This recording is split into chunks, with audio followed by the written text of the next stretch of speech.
Hi guys, welcome to Super Gates. My name है सतीश रघुवंशी और जो हमारी सीरीज चल रही है तो आज हम उसमें डिस्कस करेंगे अर्थमेटिक, राइट।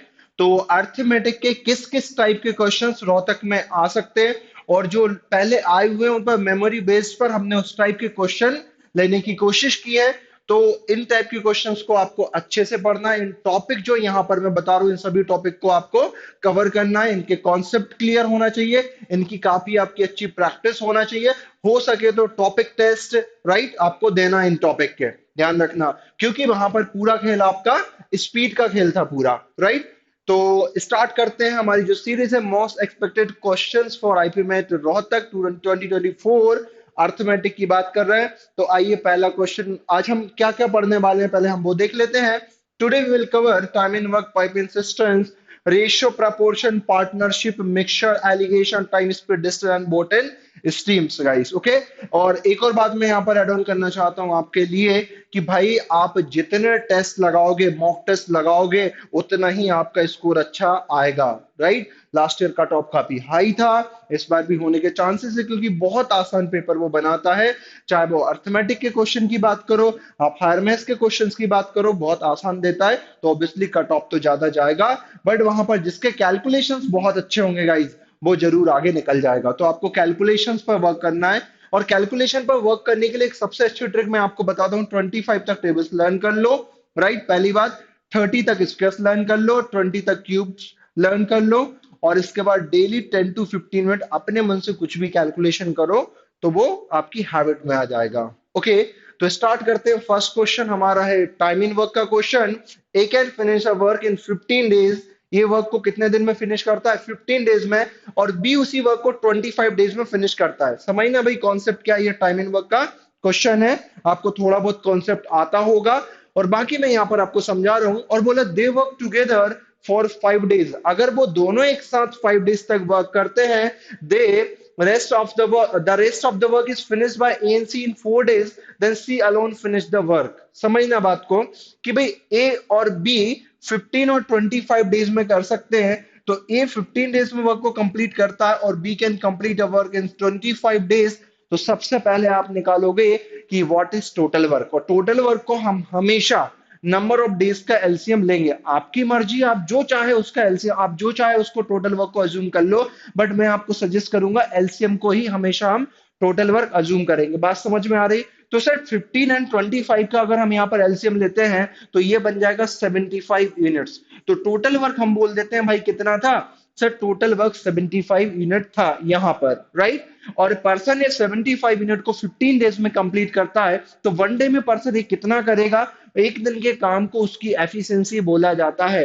तो 75 यूनिट को 15 डेज में कंप्लीट करता है। ये यूनिट्स में ले लो, पार्ट्स में ले लो, जो आपकी मर्जी चाहे उसमें आप ले सकते हो, राइट। तो भाई वन डे में ए कितना करेगा? इस 75 को 15 से डिवाइड करेंगे तो कितना? 5 यूनिट्स पर डे करेगा।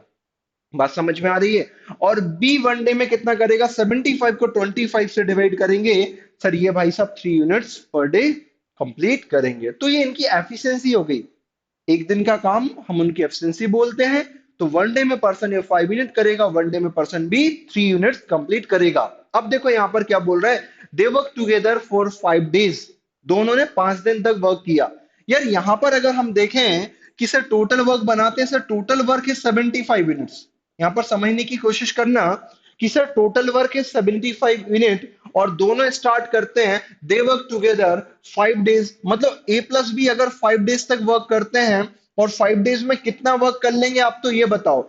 सर ए एक दिन में 5 यूनिट वर्क कंप्लीट करता है और बी एक दिन में 3 यूनिट वर्क कंप्लीट करता है। दोनों मिलकर एक दिन में 5 + 3 8 यूनिट वर्क कंप्लीट करेंगे और 5 डेज तक वर्क करते हैं। तो वर्क कितना हो गया सर? 8 5 जा सर 40 यूनिट्स वर्क कंप्लीट हो चुका है। टोटल 75 यूनिट से। अब गई 75 यूनिट से 40 यूनिट कंप्लीट हो चुका है, बचा कितना सर? सर 35 यूनिट्स वर्क बचा हुआ है। अब बात समझो, ठीक है सर, यहां पर 35 यूनिट्स वर्क बचा हुआ है, रिमेनिंग वर्क इज 35। लेकिन वो बोल रहा है कि the rest of the work is finished by A and C in 4 days. अब रेस्ट वर्क को कौन कर रहा है? भाई ए और सी कर रहा है, ये जो रेस्ट वर्क है ना इसको ए और सी कर रहा है, बस बी ने छोड़ दिया होगा, तभी तो वो बोल रहा है कि they work together for 5 days, rest work finish by A and C in 4 days, then C alone finish the whole work. तो गाइज यहाँ पर ए और सी इसको कितने दिन में करना है सर? 4 days में। गाइज ए और सी 4 days में, समय ना, यहाँ पर 35 मिनट्स वर्क कंप्लीट करते हैं। ए और सी 4 days में 35 मिनट वर्क को कंप्लीट करते हैं। तो 1 डे में ये लोग कितना करेंगे? क्योंकि यही तो बोल रहा है कि the rest of the work is finished by A and C in 4 days, right? तो 1 डे में ए और सी कितना करेंगे? तो 1 डे के वर्क क्यों निकालना है? क्योंकि सर 1 डे के वर्क को हम इनकी एफिशिएंसी बोल देंगे। तो 1 डे का वर्क होगा 35 डिवाइडेड बाय 4, एंड यहां पर हो जाएगा 4 8 जा 32, पॉइंट हो गया। 32 के बाद 3 बचा, राइट? 34 से बन जा 28, राइट? 2 बचा 20, 4 5 जा। क्लियर हो गई बात? हाँ सर, तो C alone can finish the work कितने दिन में? तो हमें एक दिन का वर्क पता चल गया ए और सी का, इसका मतलब हमें ए और सी की टोटल एफिशिएंसी पता चल गई कि एक दिन में दोनों 8.75 मिनट वर्क कंप्लीट करते हैं। तो आप मुझे यहां बताओ कि इसमें से ए कितना वर्क करता है? सर इसमें से ए 5 मिनट वर्क करता है और सी का हमें निकालना है, और दोनों का टोटल वर्क ये है। बात समझ में आ रही है? हाँ सर। तो सी कितना आ जाएगा सर? 3.75, राइट? तो सी एक दिन में 3.75 मिनट वर्क कंप्लीट करता है। और सी इस टोटल को कितने में कंप्लीट करेगा? तो टोटल वर्क को सी के एक दिन के वर्क से हम डिवाइड कर देंगे। पॉइंट हटाओगे तो ऊपर ये 100 आ जाएगा। 25 से 3 टाइम 25 बन जा 25, 125, 5 टाइम चला गया, 3 5 जा 5 से 20, राइट? कितने डेज में खत्म करेगा? 20 days में। Option C is correct. तो बात समझ में आई? क्वेश्चन वन इतना डिफिकल्ट नहीं था, आसान था, बट कैलकुलेशन थोड़े थे, उनकी वजह से आपको लगता है ये क्वेश्चन को हमें छोड़ देना चाहिए। Guys, विश्वास मानो, अगर आपके बेसिक क्लियर है ना तो आप रोहतक तो आराम से ले जाओगे, आराम से सारे क्वेश्चन आप वहां पर अटेम्प्ट कर लोगे। सेकेंड क्वेश्चन देखते हैं। This is second question. ये पाइपिंग सिस्टम का है, तो इस टॉपिक को भी आपको पढ़ना है, टाइम इन वर्क भी पढ़ना है, पाइपिंग सिस्टम भी पढ़ना है, चेन रूल भी पढ़ना है। उसका क्वेश्चन मैंने यहाँ लिया नहीं है, बट वो भी आपको पढ़ना है, क्योंकि यहाँ से छोटे छोटे क्वेश्चन बनते हैं और वो डायरेक्ट दे देते हैं, राइट? जो एमडीएच फॉर्मूला पढ़ते हो आप, एमडीएच। हाँ, तो pipe can fill cistern in 36 minute. Guys यहाँ पर देखो, पाइप है 36 मिनट में सिस्टम को फिल करता है, और पाइप भी 48 मिनट में फिल करता है, राइट? आगे देखते हैं। Both pipes are open together, दोनों को एक साथ ओपन कर दें। एक टैंक है, उसमें ए अकेला फिल करेगा तो उसको 36 मिनट लगेंगे। अगर उस खाली टैंक को बी अकेला फिल करेगा तो he will take 48 minute to complete to fill the tank, right? तो गई सबसे पहले हमें कैपेसिटी पता हो, जैसे टाइम इन वर्क में हमें टोटल वर्क पता हो, तो यहां पर हमें टोटल कैपेसिटी पता हो। तो जो उनके मिनट्स हैं, टोटल कितना टाइम लग रहा है उनको उसको फिल करने में, पाइप ए और बी को, उनका अगर आप एलसीएम लोगे तो वहां टाइम इन वर्क में बनता है टोटल वर्क, और यहां पर बनेगा total capacity of the tank. तो इन दोनों का एलसीएम हम ले लेते हैं। गाइज कितना बनेगा? 144। नहीं आता तो आप ऐसे निकाल लेना भाई, मैं बता दूं क्या? कुछ बच्चों को नहीं आता होगा, 12 से करेंगे डिवाइड, तो 12 3 जा एंड 12 4 जा, राइट? समझ गए? हाँ सर। तो ये मल्टीप्लाई कर लोगे, ये 4 टाइम 48, 48 3 जा 144, ये होगा total capacity of the tank, right? 36 से अब देखो, आप यहां पर समझो कि अगर पाइप ए अकेला फिल करता 36 मिनट में, तो 1 मिनट में कितना पार्ट फिल करेगा भाई? कितना फिल करेगा? टोटल 144 यूनिट्स वर्क है, right? Capacity of the tank 144 है, तो 1 मिनट में कितना फिल करेगा? 36 से इसको डिवाइड हम कर देंगे। तो 36 से आप बताओ कितने टाइम डिवाइड होगा, राइट? 4 टाइम डिवाइड होगा, और 48 से डिवाइड करेंगे तो 3 टाइम। तो ये बात हुई यहां पर, इसका मतलब ये हुआ कि पाइप ए 1 मिनट में 4 यूनिट फिल कर पाता है टैंक को, और पाइप बी 1 मिनट में 3 यूनिट फिल कर पाता है। क्वेश्चन क्या कहना चाहते हैं वो समझते हैं। If both the pipes are open together, ठीक है भाई, स्टार्टिंग से दोनों पाइप ओपन कर दिए गए, टोटल कैपेसिटी 144 है, राइट? दोनों पाइप को स्टार्टिंग से ओपन कर दिया गया, ए प्लस बी को। If both the pipes are open together, एक साथ ओपन है, when should pipe B close, मतलब पाइप बी को कहीं ना कहीं इन बिटवीन क्लोज किया जा रहा है, बंद किया जा रहा है बीच में। तो बोला है when should pipe be closed so that the system में जस्ट फुल इन 24 मिनट। अगर ए और बी दोनों ऑन है, सपोज बी को यहां कहीं बंद कर दिया गया होगा, पता नहीं कितने टाइम बाद, लेकिन फिर भी वो बोला ये टैंक 24 मिनट में टोटल फिल हो जाता है। तो यहां से आपको एक बात बहुत अच्छे से समझ में आ रही, ए और बी दोनों एक साथ ओपन है, बट बी को बीच में बंद कर दिया तो 24 मिनट में फिल हो रहा है। 24 मिनट तक पाइप ए तो काम कर रहा है। तो आप बताओ कि इन 24 मिनट में पाइप ए ने कितना फिल किया होगा। Pipe A 4 unit per minute fill करता है, तो 4 4 जा 16 1 एंड 4 2 जा 8 1 से 96 यूनिट फिल कर दिया। पाइप ए अकेले ने जो काम किया वो 96 यूनिट फिल कर दिया है। तो रिमेनिंग कितना बचा है, 144 माइनस ये 96, तो सर 48 यूनिट रिमेनिंग बचा है। और इसको कौन ने फिल किया होगा, ए का तो हमने निकाल लिया, बी ने किया होगा, और बी 1 मिनट में 3 यूनिट करता है। तो सर ये 16 मिनट तक बी चला होगा, और आफ्टर 16 मिनट बी को कर दिया होगा, समझे, मतलब बंद कर दिया गया होगा। नेक्स्ट देखते हैं थर्ड पॉइंट। थर्ड पॉइंट देखो भाई, अच्छा क्वेश्चन है, आसान है, रेशियो प्रपोर्शन। रेशियो प्रपोर्शन जो आपकी जिंदगी में बार बार आता है और जिंदगी भर आता रहेगा। तो द रेशियो ऑफ इनकम, देखो जब भी इनकम एक्सपेंडिचर से रिलेटेड क्वेश्चन आए तो आपके दिमाग में होना चाहिए कि इनकम इक्वल टू होता है एक्सपेंडिचर प्लस सेविंग। अब जरूरत पड़े तो यूज कर लो, नहीं पड़े तो कौन सी बुरी बात है आपके दिमाग में, अगर वो थोड़ा बहुत स्टोर है, आपके जो 32 GB आपके दिमाग की मेमोरी है, उसका थोड़ा सा पार्ट उसने केबी में यूज कर लिया, है ना। तो guys the ratio of income of A and B is 2:3। A और बी की इनकम का रेशियो 2:3 है। सब बहुत ही प्यारा है रेशियो इनकम का, 2:3 है। And that of their expenditure, sir expenditure भी दे रखा है, मजा आ गया अब तो, कितना, 1:2, राइट। हाँ, अब गाइज यहाँ पर आप अज्यूम कर लो कि इनकम 2x और 3x है। यहाँ x नहीं कर सकते, यहाँ y लेना पड़ेगा, क्योंकि दोनों के एक्सपेंडिचर एक्सपेंडिचर का रेशो बनाया गया है, दोनों की इनकम और इनकम का रेशो बनाया गया है। इनकम को इनकम से कंपेयर किया गया है, और यहाँ एक्सपेंडिचर को एक्सपेंडिचर, तो इन दोनों के बीच से कोई कॉमन वैल्यू कैंसिल हुई होगी, हमने बोल दिया वो x वैल्यू थी जो कैंसिल हुई होगी, उससे मल्टीप्लाई कर दिया। यहाँ पर y कैंसिल हुआ होगा तो हमने y से मल्टीप्लाई कर दिया। आई होप कि समझ में आ रहा होगा। बोला 90% ऑफ बीज इनकम, भाई बी की इनकम का 90%, समझना। बोला बी की इनकम कौन सी sir, sir 90% of B's income, ये बी भाई साहब है, बी की इनकम 3x है, तो सर 3x का 90% निकालो, 90 और क्या है, बी की इनकम का 90%, ओ सॉरी, इफ 90% ऑफ बीज एक्सपेंडिचर है नॉट इनकम, बी के एक्सपेंडिचर का 90%, बी का एक्सपेंडिचर कितना है 2y है, उसका 90% किसके बराबर है वो देख लो, लिख दो, बी के एक्सपेंडिचर का 90% equal to the income of A की इनकम कितनी है, 2x के बराबर है। 0 से 0, 2 से 2, बात समझ में आ रही है। तो ये 9/10 is equal to X upon Y बचा, एक्स और वाई का रेशियो आ गया। यहाँ कोई वेरिएबल लेना है ले लो, क्योंकि हमें रेशियो निकालना, वेरिएबल की जरूरत नहीं है। Then what is the ratio of saving of A and B. अच्छा, यहाँ से अगर मैं आपसे पूछता कि भाई साहब इनकी सेविंग लिखना है आपको, सेविंग क्या होती है, सर सेविंग क्या होगी हमें पता है, इनकम से एक्सपेंडिचर माइनस कर देंगे, सही बात है। तो ए की इनकम से ए के एक्सपेंडिचर को माइनस करो, ए की सेविंग आ जाएगी 2x माइनस वाई आ जाएगी इसकी सेविंग, समझना। और इसकी सेविंग कितनी आ जाएगी, सी 3x माइनस 2y आ जाएगी।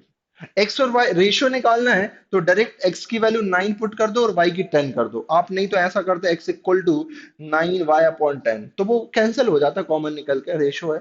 बट आप डायरेक्टली कर दिया करो, अगर ऐसी कंडीशन, एक्स की जगह 9 पुट कर देते हैं, 2 × 9 माइनस वाई की जगह 10, राइट, एक्स की जगह कितना 9, वाई की जगह 10, तो 9 2 18, ये बचा 8, 27 और 20, ये बचा 7, तो 8:7 का रेशियो इनके बीच में बन गया। Hence option number C correct. कितने आसान है, कॉन्सेप्ट पता है तो सही आ रही है ना, बात समझ में आ रही है ना। नेक्स्ट फोर्थ क्वेश्चन देखो। फोर्थ क्वेश्चन देखो, a car travelling with 5/7 of its actual speed, car अपनी एक्चुअल स्पीड का 5/7 स्पीड से चलती है, and cover 42 kilometre in 40 minute 48 second, 1 hour 48।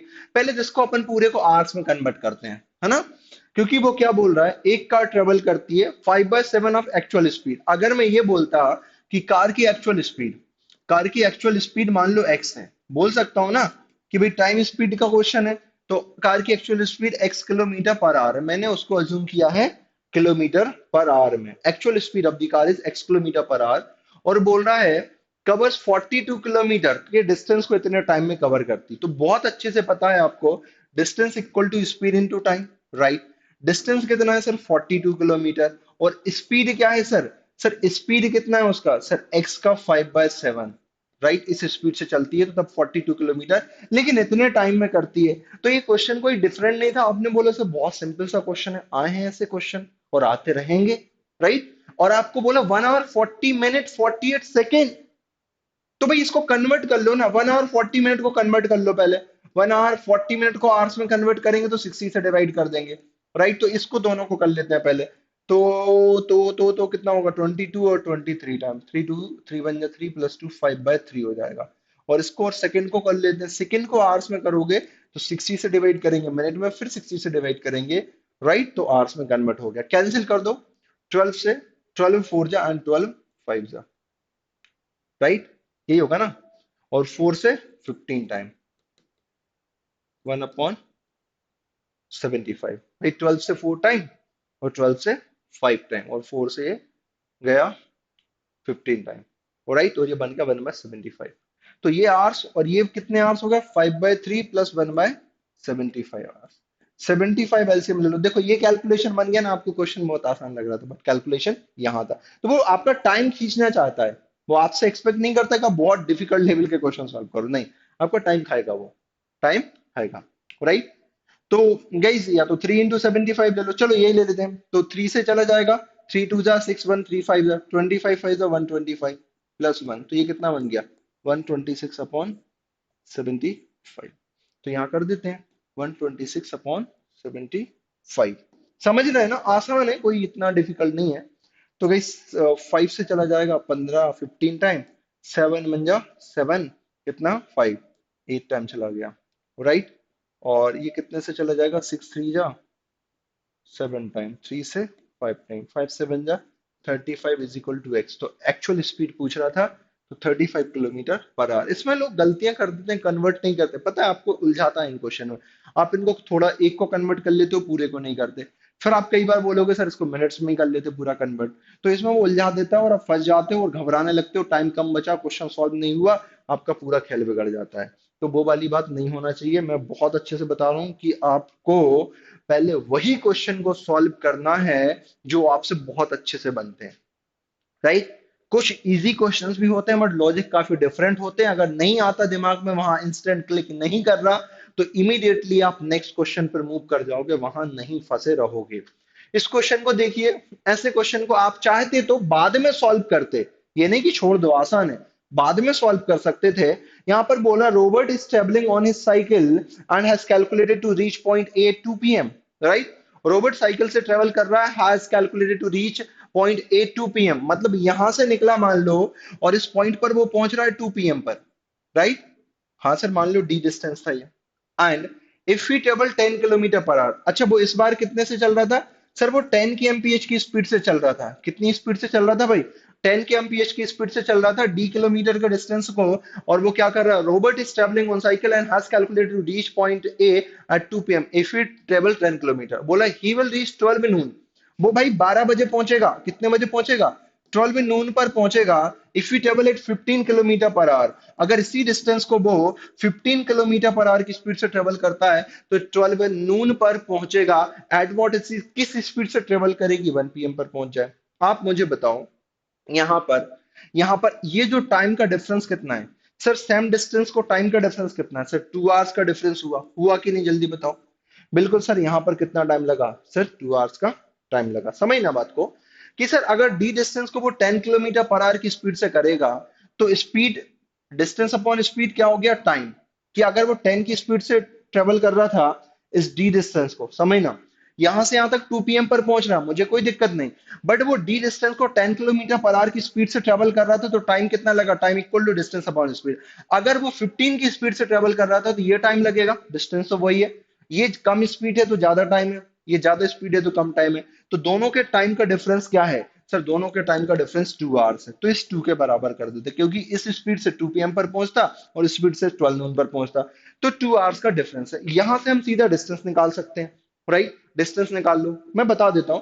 भाई डिस्टेंस निकाल लेगा कोई तो कितना एलसीएम ले लेगा, 30 ले लेगा, 3d हो जाएगा और -2d हो जाएगा, इज इक्वल टू 2। तो क्या हो जाएगा, डी इक्वल टू कितना हो गया, 3d माइनस 2d, डी बचा और ये बन गया 60। सर ये 60 किलोमीटर का डिस्टेंस था। अच्छा ये बताओ, अगर ये डिस्टेंस 60 किलोमीटर का था, ये तो आ गया यहां तक तो सब ले आएंगे, बट 60 किलोमीटर का डिस्टेंस था, तो यहां से निकला कितने बजे होगा, किस टाइम पर वो निकला होगा तब वो 2 PM पर पहुंचा, ये तो हम निकाल सकते हैं। तो सर अगर वो 60 किलोमीटर के डिस्टेंस को 10 की स्पीड से ट्रेवल करता है, तो वो कितने आवर्स में निकला है, सर 6 आवर्स पहले निकला है। मतलब 2 PM से 6 आवर्स पहले कितना हो जाएगा भाई, 8 AM पर निकला होगा।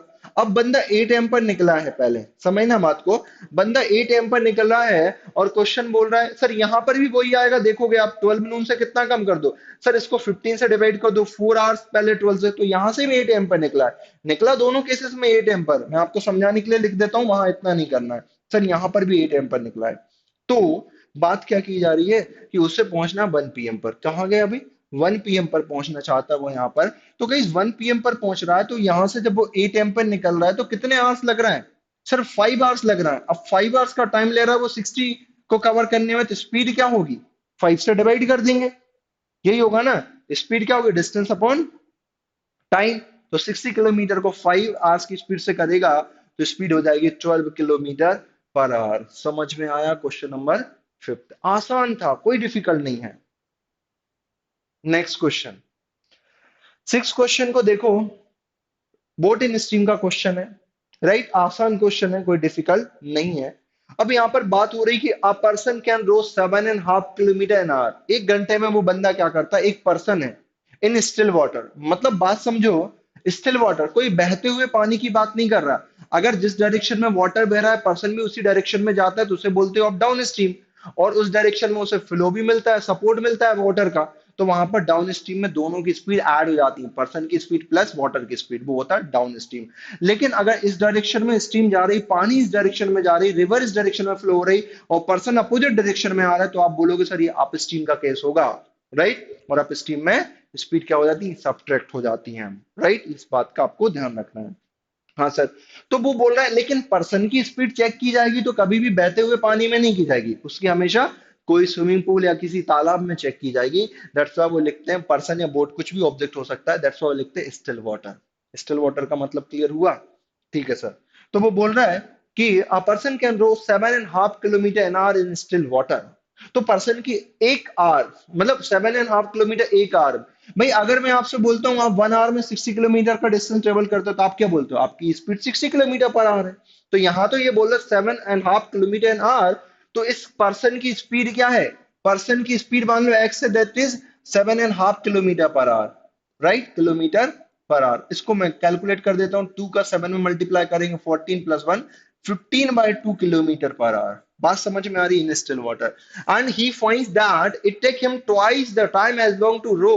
वो क्या बोला, he finds that it takes him twice the time as long to row up as to row downstream. आप ये बताओ, जिस डायरेक्शन में वाटर जा रहा है उस डायरेक्शन में आप जा रहा है, उसे बोलोगे आप डाउन स्ट्रीम, तो आपको वाटर के फ्लो का सपोर्ट मिलेगा, तो आपको कम टाइम लगेगा। तो डाउन स्ट्रीम में टाइम कम लगता है और अप स्ट्रीम में ज्यादा लगता है। तो वो बोल रहा है कि अप स्ट्रीम में जो टाइम लगेगा ना, वो डाउन स्ट्रीम के टाइम का क्या है, ट्वाइस है, क्योंकि डाउन स्ट्रीम में तो कम टाइम लगेगा। तो ये वैल्यू बड़ी हुई ना, टाइम की वैल्यू की बात कर रहा हूं, ये टाइम की वैल्यू बड़ी हुई और ये टाइम की वैल्यू कम है, तो इसमें 2 का मल्टीप्लाई करना पड़ेगा। यहाँ स्पीड ज्यादा है तो ये टाइम छोटा है। अगर आप इक्वलिटी बना रहे हो तो 2 का मल्टीप्लाई डाउन स्ट्रीम में होगा, क्योंकि जो अप स्ट्रीम में टाइम लग रहा है वो ट्वाइस है डाउन स्ट्रीम का, राइट। तो ये बात कह रहा है। तो टाइम ऑफ डाउन स्ट्रीम है, टाइम ऑफ अप स्ट्रीम है, टाइम का फॉर्मूला क्या होता है, डिस्टेंस अपॉन स्पीड।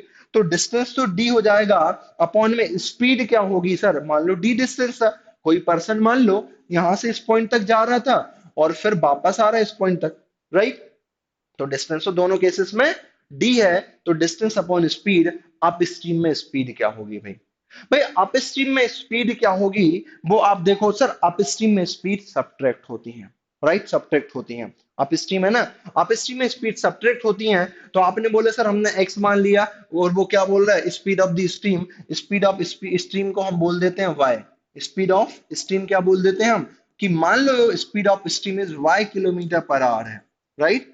हाँ sir, Y kilometre per hour है, इसमें कोई आपत्ति नहीं है।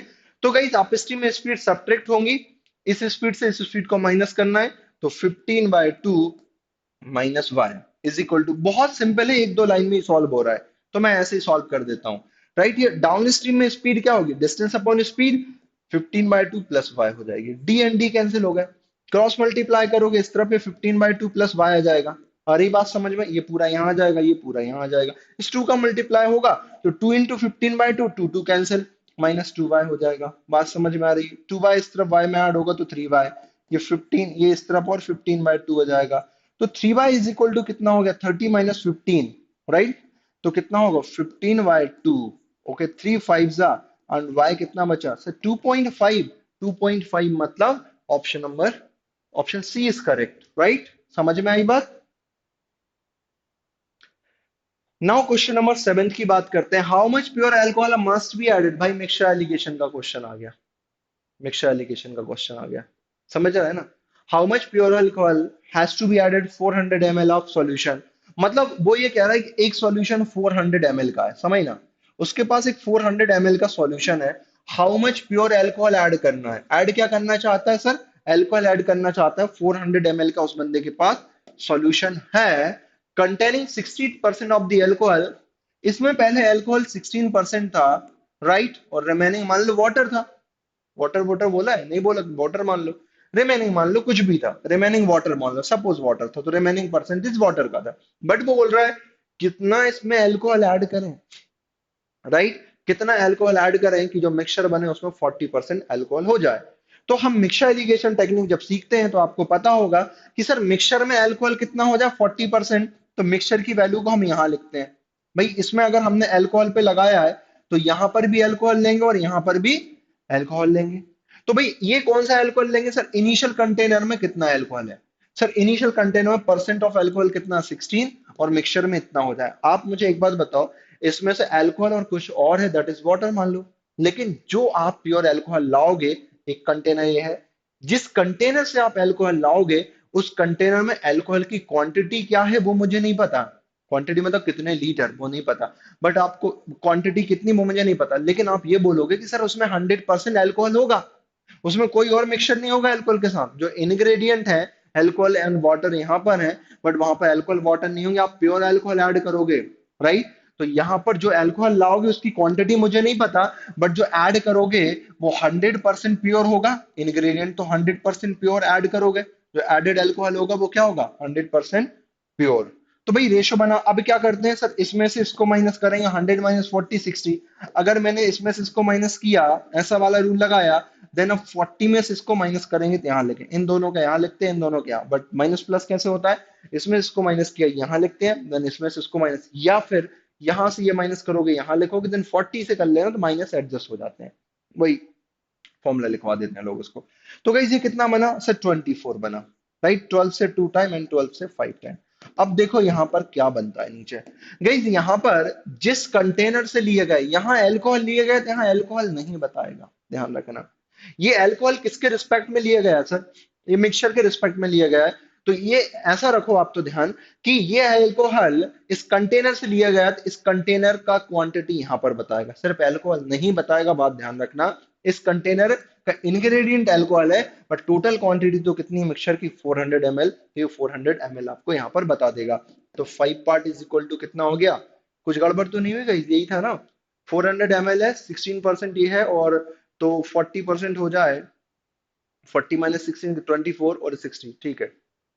हाँ, तो 5 पार्ट इज इक्वल टू कितना सर यहाँ पर 400 ml, 5 part is equal to 400 ml, तो 1 पार्ट की वैल्यू क्या होगी सर, 1 पार्ट की वैल्यू 80 होगी, और यहाँ पर क्या है 2 पार्ट ऐड हुआ है, तो 80 इंटू 2 पार्ट 160, क्यों, यहाँ पर अल्कोहल बता रहा है, आप बोलोगे सर यहाँ पर जो कंटेनर लिया गया है उसमें सिर्फ अल्कोहल है, यहाँ पर भी वो कंटेनर की क्वांटिटी बताता है, बस इस कंटेनर में प्योर अल्कोहल और वही तो ऐड किया है, बट यहाँ पर प्योर अल्कोहल नहीं है, यहाँ पर वाटर भी उसके साथ है, समझ गए, तो इसका आंसर होगा 160 ml, ये ऑप्शन करेक्ट। नेक्स्ट, ये रहा नेक्स्ट क्वेश्चन, ये पार्टनरशिप का है, राइट, एबीसी, करो इसको, ABC enters into a partnership in the ratio, ABC partnership में एंटर कर रहा है इन द रेशियो, ध्यान रखना एक ही फॉर्मूला होता है यहाँ, कोई दो तीन फॉर्मूले नहीं होते हैं, सीधा फॉर्मूला होता है कि अगर 3% है तो उनके प्रॉफिट का ratio, profit of A is to profit of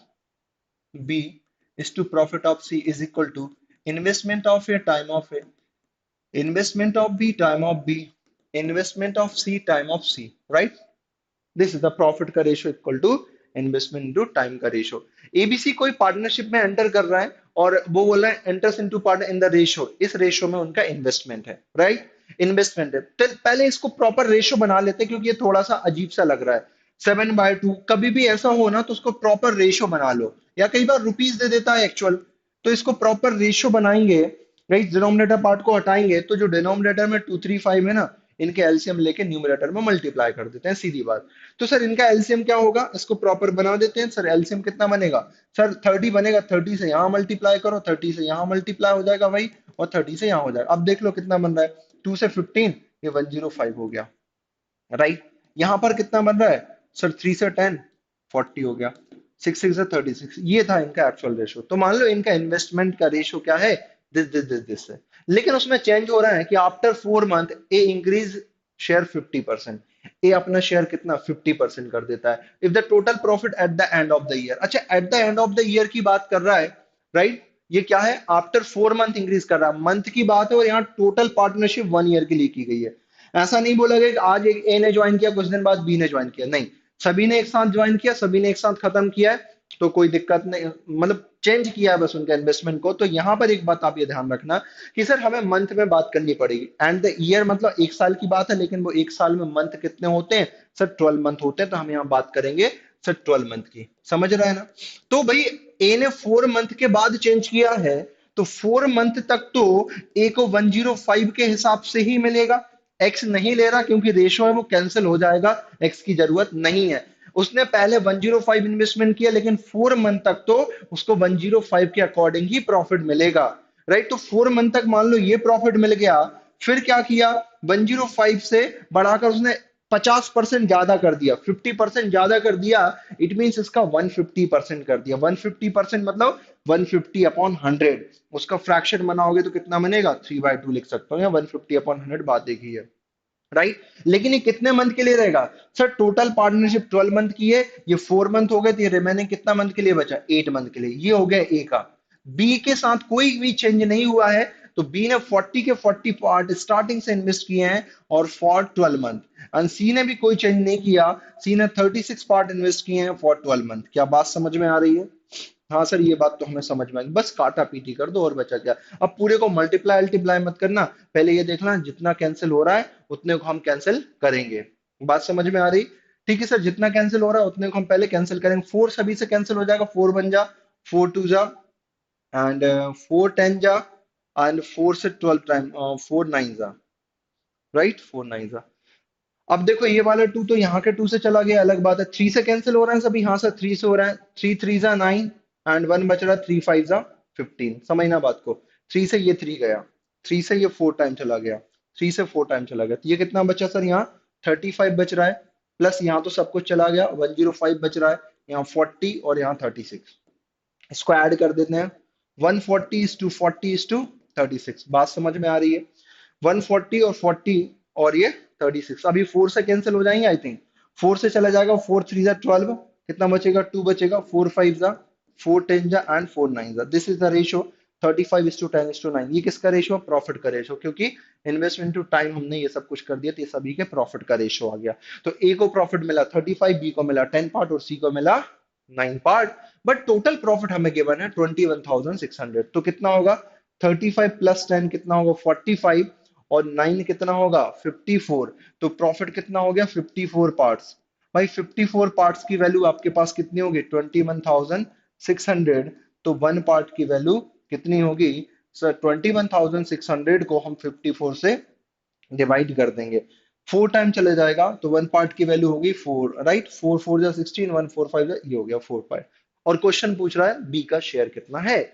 B का शेयर गाइस कितना, 10 पार्ट है, तो बी का बिल्कुल निकाल देते हैं। 1 पार्ट की वैल्यू 400, और 10 पार्ट की वैल्यू कितनी होगी सर, 4000। आपका आंसर हो जाएगा, राइट? बिल्कुल मैं बोल रहा हूँ ना, कैलकुलेटिव क्वेश्चन ही आएंगे, क्वेश्चन डिफिकल्ट नहीं होंगे, आसान होंगे। जो पढ़ा है उतना भी कर लोगे ना आप, जो शीट्स करवाई उतना भी कर लोगे ना, तो भी डेफिनेटली आप रोहतक को क्लियर कर लोगे। नेक्स्ट क्वेश्चन 9, इस क्वेश्चन को समझो। लैंग्वेज का खेल होता है थोड़ा बहुत कुछ जगह। अब यहाँ पर क्या बोला, for 9 innings Aman has a certain run rate. Sir certain run rate का मतलब क्या, रन रेट बोल रहा है ना, तो वो एवरेज की बात कर रहा है, ऐसा हो सकता था क्वेश्चन। फिर बोल रहा है कि in the 10th inning he score 100 run, thereby increasing his run rate by 8 run. तो बोला what is his new run rate, तो न्यू एवरेज ऐसा बोल दो इसको। Aman has a certain average in the 10th inning he score 100 run, thereby increasing his average by 8 run. तो what is the new average, वो वही तो बात है, रन रेट मतलब क्या है, उसका एवरेज। तो मान लो इनिशियल एवरेज कितना था, एक्स था, हम बोल देते हैं इनिशियल एवरेज क्या था भाई। इनिशियल एवरेज अगर आप बोलोगे कि सर एक्स था, इनिशियल एवरेज कितना बोलोगे सर, एक्स था मान लो। एवरेज का मतलब क्या होता है, एवरेज का फॉर्मूला, सर एवरेज का फॉर्मूला सभी को पता है, आप क्यों बता रहे हैं, फिर भी बताऊंगा। Sum of all observations, sum of all observations divided by number of observations, right. Number of observations होता है, sum of all observations divided by number of observations होता है। इनिशियल एवरेज को अगर एक्स मान लिया, 9 इनिंग तक के लिए मान लो उसका एवरेज एक्स था, तो टोटल रन कितने थे, 9 इंटू एक्स थे। कैसे होगा सर, सम कैसे निकलता है, एवरेज को अगर आप नंबर ऑफ ऑब्जर्वेशन से मल्टीप्लाई कर दोगे, तो 9 इनिंग है वो क्या ऑब्जर्वेशन है, एवरेज कितना था एक्स था, तो सम कितना हो जाएगा 9 इंटू एक्स हो जाएगा। लेकिन बोल रहा है वो 10th इनिंग में अगर 100 रन बना लेता है, तो भाई 10th इनिंग में 100 रन, यहां तक कितने रन हो गए, 9x रन हो गए। 10th इनिंग में 100 और बना लिए, तो ये टोटल सम कितने का हो गया सर, 10 इनिंग का टोटल सम हो गया। और अगर इसे 10 से डिवाइड कर दोगे, तो 10 इनिंग का एवरेज हो गया। और वो बोला ये 10 इनिंग का एवरेज है, और वो बोला ये he score 100 run, there bye increasing his average run rate, run rate by 8 से, मतलब पहले उसका रन रेट 8 था, अब 8 से इंक्रीज होकर x+8 हो गया। बात समझ आई। वो ये कहना चाहता है, फिर से समझो, कि सर पहले एवरेज एक्स था 9 इनिंग तक, अब उसने 100 रन और बना दिए, तो उसका अब जो एवरेज वो कितना हो गया, रन रेट स्कोर कितना हो गया बढ़ के, पहले से 8 और प्लस हो गया।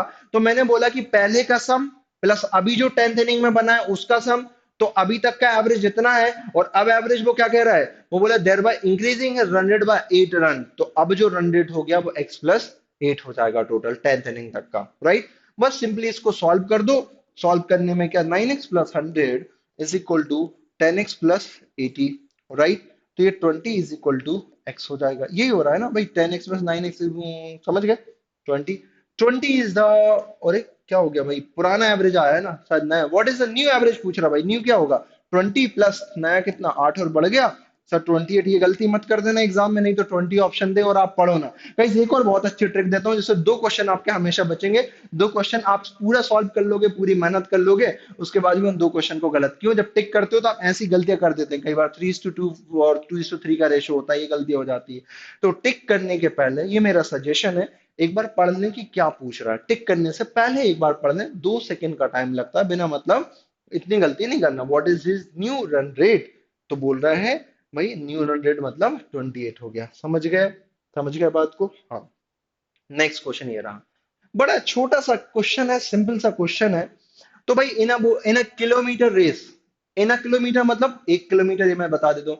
ABC are 3 participants, A can give B a start of 50 meter and C a start of 69 meter, तो the start which B can allow C's, option दे रखे हैं।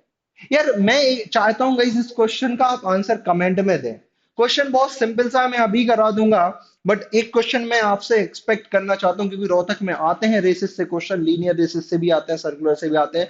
तो इस क्वेश्चन का आप ट्राई करो, नहीं होगा तो वहां आप लिख देना आंसर, आप दो, आप ट्राई करो, जो भी आपका आंसर है वो मुझे बता दो। नहीं तो मैं क्या करूंगा, फिर मैं कैसे भी सॉल्व करके आप तक पहुंचा दूंगा उस क्वेश्चन को। बात समझ में आ रही है। तो आप क्या करो, इसको आप कमेंट में वहां पर आप आंसर यहाँ पर दोगे, मैं चेक करूंगा गाइस सभी का, ठीक है। ओके, तो गाइस थैंक्स फॉर वॉचिंग। और अगर ये शेयर करो, सुपर गिफ्ट यहाँ पर मिल जाएगा आपको। और अगर आपको अच्छा लगता है तो अपने दोस्तों को बताओ, और उनका भी बेनिफिट होगा गाइस, उनको भी मतलब ये वीडियो वीडियो शेयर कर दो, राइट। और जैसी भी आपको रिक्वायरमेंट हो कि लगे कि सर हमें इस टाइप का वीडियो चाहिए, तो आप नीचे कमेंट में लिख देना। गाइस प्लीज लाइक करना, सब्सक्राइब करना ना भूलें। क्यों, इतनी मेहनत से पढ़ाते हैं यार, दिल से बोल रहा हूँ मैं तो, लाइक सब्सक्राइब का। आपको लगता होगा सर ऐसा क्यों बोला, लेकिन मैं इसलिए बोल रहा हूँ बच्चे, बहुत मेहनत लगती है आपके लिए कॉन्सेप्ट शॉर्ट ट्रिक बनाने में, शॉर्ट ट्रिक से सॉल्व कैसे करना है, आपके लिए शॉर्ट ट्रिक डेवलप करना, उसके बाद क्वेश्चंस निकालना। तो ये बाकी में मेहनत काम, और हम तो बस दिल से चाहते हैं आपका एग्जाम निकल जाए, बस हमारे लिए इतना कर दो। Thank you so much guys, मिलेंगे नेक्स्ट सेशन में। और एक सेशन और अपना आएगा, बढ़िया सा सेशन है। और अच्छे क्वेश्चंस अपन रखेंगे जो बिल्कुल आ सकते हैं। Thank you guys.